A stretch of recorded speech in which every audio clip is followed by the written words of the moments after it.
let's talk about some cryptocurrency stuff. Let's take a look here. So you go down to the bottom is where I put the crypto across. So let's start with blockchains. All right, so here is how blockchains work, and I'm effectively going to be talking about Bitcoin. So I opened this thing. This is a live demo blockchain. And so the idea is you have blocks of data. This is what Merkle invented. This is a Merkle tree. The simplest case of a Merkle tree is a Merkle chain. And here's how it works. You put in data here, like Sam wins 10 coins.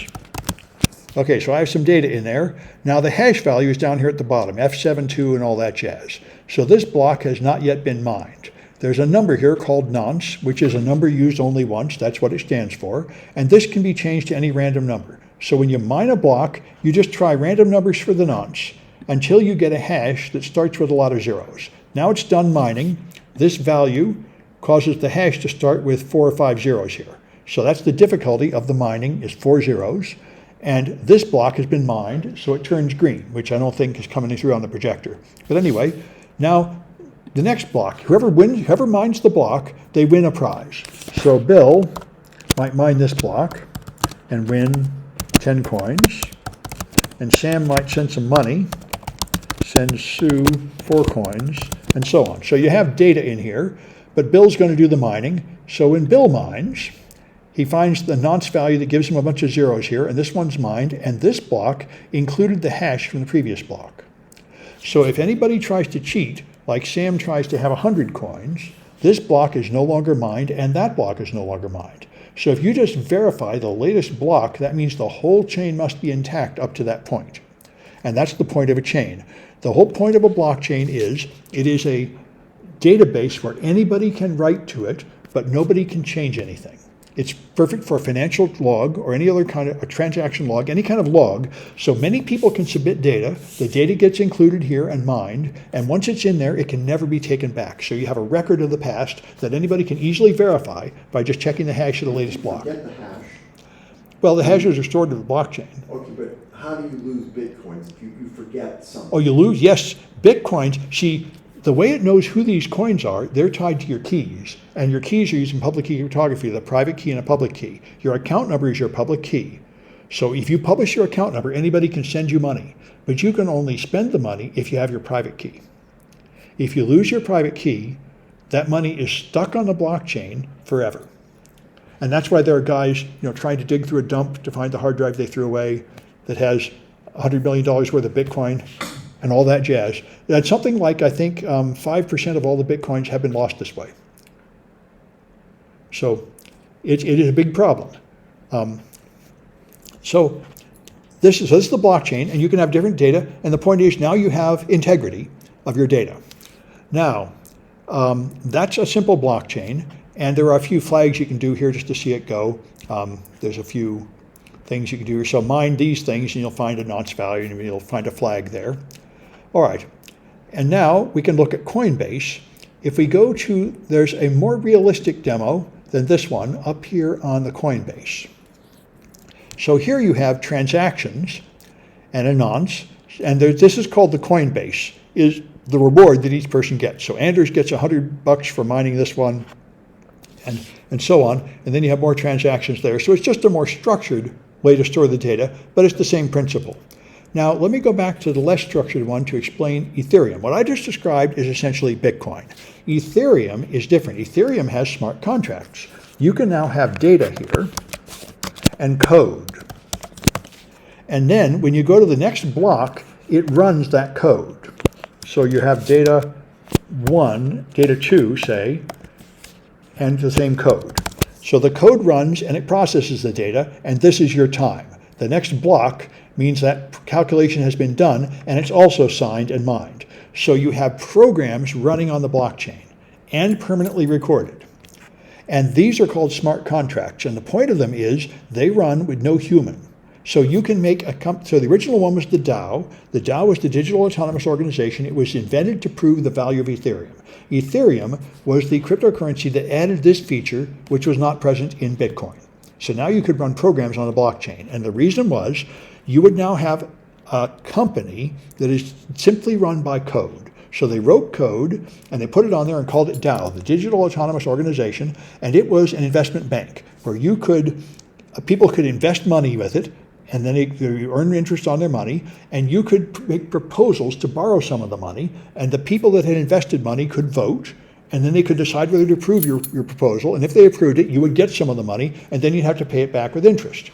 And so they had a bank, and it was not going to have any physical location, any board of directors, any humans involved, and the idea was it will now escape all taxation and all laws of every kind because it doesn't live in any country, in anybody's jurisdiction or anything.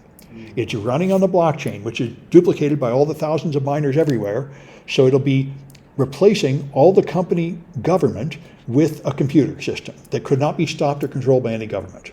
That was the idea. In practice, it was a disaster because the code had a bug. There was a way to exploit the code to steal the money. And somebody did that. So some people invested about $100 million, and within a month, someone stole $30 million out of it. The trick was you could make a subcontract of your contract, and then you could approve funds going there, and there was a way to withdraw the funds many times before it would notice they'd moved that many times, so you could withdraw much more than you were supposed to be able to. So he stole $30 million out of the fund. And then a storm of activity occurred. Everyone screaming, yelling, we have to do something about it. And they went to the Ethereum people, and they said, okay, you have to cancel the last month of transactions and roll the blockchain back. And they said, we're not going to do that. Everyone would lose confidence in the currency. It's not our problem that the Dow crashed. I mean, if you go to Amazon and you rent a virtual machine in the cloud and you put software on it and the software has a defect, you call Amazon and they say, this is your problem, dude. All we did was rent you the server. The server is still running. If you write crappy code and lose money, that is not our business. And we are not going to roll back our system just because you wrote crappy code. And that was the attitude the Ethereum blockchain people took. So a bunch of people called themselves the white hat hackers, stole all the rest of the money using the exploit, because of course you left a perfect trail of how these hacks worked. Everything's recorded on the blockchain, so once you hack something on the blockchain, everybody can totally examine that and find out what you did. So they did that, and they stole all the rest of the money. Now there was a $100 million disaster, and that was enough to pressure the Ethereum community into, in fact, rolling it back and redoing the last month. So they forked the chain, they declared an update to the software that would restart the chain a month back, canceling all those transactions, but not all the miners chose to switch to the new chain. So from that point on, there are two versions of Ethereum. There's the original Ethereum Classic and the new Ethereum, which undid this hack. And they said, well, the old one will dwindle to no value. But in fact, what happened is most of the miners moved to the new one. So there was very little competition to mine on the old one. So it was, in fact, more valuable to mine on the old one, even though the price was lower. So they both moved into the future. And later on, they forked it again. So there's actually 4 threads of Ethereum in the world, 4 different flavors of Ethereum, with different blockchains, all identical up to a certain point, and then forking after that point. And people did not lose confidence in it and stop investing because, for example, I should mention the same thing happened in the New York Stock Exchange and the London Stock Exchange. About 15 years ago, the New York Stock Exchange had a huge crash because everybody brought in program trading. And they programmed all their stocks to, well, if this stock falls below $100, sell, and everybody chose the same point, so it created huge volatility. Suddenly, things crashed like mad, so that destroyed the market, so they rolled back about 3 days and redid it on the New York Stock Exchange. And the London Stock Exchange, around 2009 or 10, had always run on Unix. But Microsoft managed to convince the London Stock Exchange that Windows 2008 was so new and improved that they could trust it. So they migrated to Windows, and it crashed and burned and destroyed everything. And they had to roll back the London Stock Exchange. So the cryptocurrency people argue that their garbage is not much worse than the stuff we all trust and love. I'm surprised with this amount of money floating around here. As Lake Mead evaporates, you're not finding blockchain programmer bodies.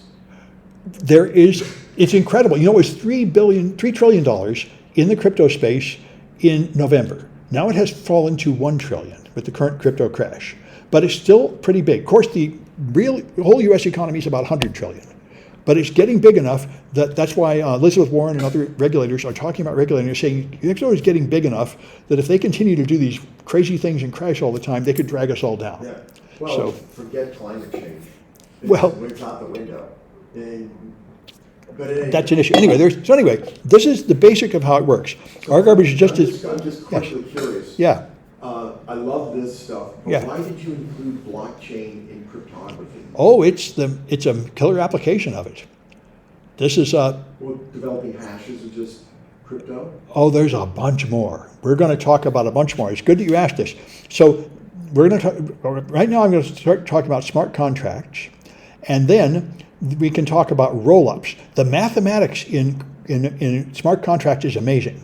And there, we'll talk about Lightning Network and roll-ups and ZK snarks. It gets into really important cryptography. These things called zero-knowledge proofs turned out to be really important. And zero-knowledge proofs are related to homomorphic encryption. So, in fact, a whole lot of the cutting-edge cryptography is in the blockchain space. They're solving amazing problems there. And the zero-knowledge proofs are pretty simple. Suppose I have a medical record like at Kaiser that has everything about me, but I want to prove a simple fact to somebody like I've been vaccinated. Right now, the current system is somebody at Kaiser has the password, they log in, they see my whole record, and they tell them that fact. My whole record is exposed to answer one simple question. This is no longer necessary. Since about 1995, there's been this system where you can mathematically construct a question. You can have the database encrypted all the time, and you can make a question of the encrypted database and get the answer without exposing the rest of the data. It is very complicated, but that's what ZK snarks do. That's what rollups do, and we'll play with them. All right. So that's why. This is just an application of cryptography, but it is in fact where the real exciting stuff is happening. If I go to archive, will I find a lot of preprints in this area? Oh yeah, and white papers. Oh yeah. Oh yeah, there's a whole lot of serious math involved. Yeah. Maybe we should share, anybody who's interested in this class, we should share some stuff around. Not that we're going to make a dent in it, but it's good to beat your head against the wall. Sure, though the math is very impressive. One guy you should know about is Matthew Green. He's on Twitter, and he's on the board of Zcash. That's him from Johns Hopkins, and he's on Twitter. You should be on Twitter, and you should follow him. He's a very good guy, and he's big in the crypto space. He's a serious mathematician designing a lot of the protocols. And they asked your question, Zcash is the private currency where nobody can tell who's spending money or where it's going, designed to prevent that with layers of cryptography and secret keys and stuff. And he's very knowledgeable. Very nice guy, too. I've had a few interactions with him. Why is the Ethereum ending? Why is what? Ethernet. Why is the mining ending, you mean? No, Ethernet. Ether. Why is what ending? Ethereum. Ethereum? Ethereum? It's not ending. It's just moving from proof of work to proof of stake. The system I described here is proof of work. What you do is all the miners are guessing this nonce number, trying to find a good hash as fast as they can, and whoever finds it first, they win the race and they get the prize. So all these computers are running all the time this is proof of work. This is what Bitcoin does, and it's what Ethereum does now. But next week, Ethereum is not going to do it anymore. What it's going to do is proof of stake, where what you do is you put up some of your money to fund a reserve, like held as a hostage, like an escrow, and then you get a chance of being selected to mine this block and earn a reward. And it's chosen based on your stake. And if you cheat, then you don't get your stake back. So you invest some money to show your good faith, and then they trust you to mine it, and therefore you don't have thousands of miners all competing at once, burning tons of energy pointlessly to compete. And the point is, this would be much less energy used, and there'd be no miners anymore. There'd just be people that stake Ethereum for the privilege of having a chance to earn some reward, but it also means that it's not as secure, because the point of this makes Bitcoin secure, because all these miners are running as fast as they can. The fastest computers in the world are mining Bitcoin, and if you had a faster computer, you would make more money mining Bitcoin than you would by trying to cheat it. That's the plan. And this proof of stake, you're moving to just trusting rich people because they're rich, which is kind of how the current banking system works. So people are worried that it might lead to a security problem. Is the old Ethereum still worth anything? It's the same Ethereum. All the old Ethereum is worth just as much. Only the mining. Only the mining changes. It'll still be the same coins. The blockchain will be the same. It's just the way that mines will change. Now, what might happen is the price might change. Some people think the price will go up. Some people think the price will go down. That will depend on whether it works. Other crypto projects have tried to make changes and they've crashed and had it stop and had problems. If they have already practiced this on 2 test networks and it worked. So everyone pretty much expects it to succeed. If they smoothly transmit to proof of stake, this will make Ethereum more politically correct. One huge argument against cryptocurrency is the amount of energy it wastes. All these computers are running, burning up all these fossil fuels, polluting the air for nothing. Proof of stake would cut that by like 1,000. So What about all the forks? all the forks? Yeah.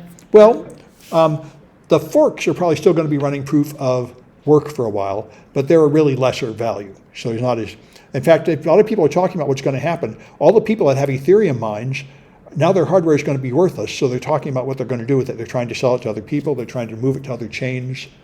They're just putting a whole industry out of business next week. Is it why NVIDIA is kind of not making that much money in mining? Is what about mining? NVIDIA. NVIDIA? Oh, well, yeah, that's right. That's why the graphics cards are becoming more available, because they were buying up all the graphics cards. NVIDIA, they say the sales is dropping for the mining. Right, that's why, because Ethereum mining is going down. And so there's no longer a huge demand for video cards, so you should be able to get them. Yeah, anyway, those are a lot of issues. Let me stop this recording.